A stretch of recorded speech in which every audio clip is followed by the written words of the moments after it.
Welcome to the सरकारी job channel. सो आपकी EMRS यानी एकलव्य जो आपका मॉडल रेजिडेंशियल स्कूल है, वहाँ पर आपकी PRT, PGT, TGT की वैकेंसी का नोटिफिकेशन आपके साथ शेयर कर रही हूँ। साथ ही साथ इसमें नॉन टीचिंग की भी वैकेंसी है।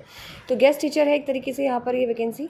और अगर बात करें पार्ट टाइम बेसिस पर रहने वाली है, तो सबसे पहले PGT पोस्ट है। तो PGT के लिए आपको पोस्ट ग्रेजुएशन चाहिए, ठीक है।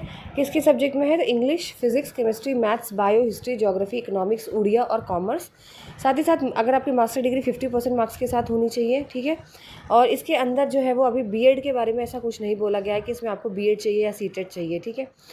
सिर्फ मास्टर डिग्री बोली गई है आपके इसमें। फिर है PGT कंप्यूटर साइंस, जिसके लिए MSc कंप्यूटर साइंस से ITC या फिर MCA 50% मार्क्स के साथ, या फिर ME MTech कंप्यूटर साइंस से IT से 50% मार्क्स के साथ। TGT English, Hindi, Odia, maths, science और सोशल साइंस के लिए आपका बैचलर डिग्री होनी चाहिए 3 साल की, या फिर 4 साल की ऑनर्स डिग्री, ठीक है। तीनों साल में आपके वही सब्जेक्ट होने चाहिए। साथ ही साथ यहाँ पर आपकी जो है BSc जैसे अगर आपने कर रखी हो मैथ सब्जेक्ट से, तो उसमें आपने फिजिक्स और केमिस्ट्री साइंस में से 2 सब्जेक्ट पढ़ रखे हो, ठीक है। ये मैथ्स के लिए है।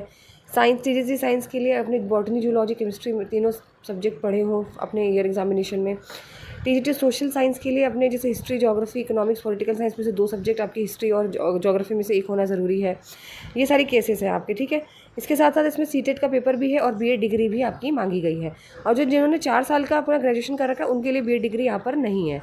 फिर TGT म्यूज़िक के लिए आप बात करते हैं तो बैचलर डिग्री म्यूज़िक में होनी चाहिए। TGT आर्ट है तो आर्ट में होनी चाहिए। फिजिकल एजुकेशन है तो BPEd होनी चाहिए। TGT लाइब्रेरियन है तो लाइब्रेरी में डिग्री होनी चाहिए, या फिर ग्रेजुएशन किसी भी सब्जेक्ट से हो, 1 साल का diploma in library science. Hostel warden है तो 4 साल का आपका इंटीग्रेटेड डिग्री कोर्स आपने कर रखा हो, या फिर बैचलर डिग्री हो। स्टाफ नर्स की बात करें तो आपकी BSc नर्सिंग होनी चाहिए, या फिर आपकी रजिस्टर्ड आप एज अ नर्स और मिडवाइफ आपने कहीं भी स्टेट नर्सिंग काउंसिल में आपने रजिस्ट्रेशन करा रखा हो। फिर 2.5 ईयर्स ऑफ एक्सपीरियंस होना चाहिए मिनिमम 50 बेडेड हॉस्पिटल में आपका। केटरिंग असिस्टेंट में 3 साल की डिग्री कोर्स होनी चाहिए केटरिंग के अंदर। और काउंसलर में आपकी मास्टर डिग्री साइकोलॉजिकल में होनी ज़रूरी है। PGT के लिए जितने भी सब्जेक्ट है सबको ₹320 पर पीरियड यहाँ पे मिलेगा आपको सैलरी, और 45,000 मैक्सिमम सैलरी रहेगी। TGT के लिए ₹300 पर पीरियड आपको मिलेगा, 42,000 मैक्सिमम सैलरी रहेगी। हॉस्टल वार्डन ₹1200 पर डे आपको मिलेगा, टोटल 36,000। स्टाफ नर्स 14,000 से लेके आपको अप्रॉक्स मान सकते हो आप 15,050 तक, और कैटरिंग असिस्टेंट की भी 13,000 रुपये सैलरी रहेगी।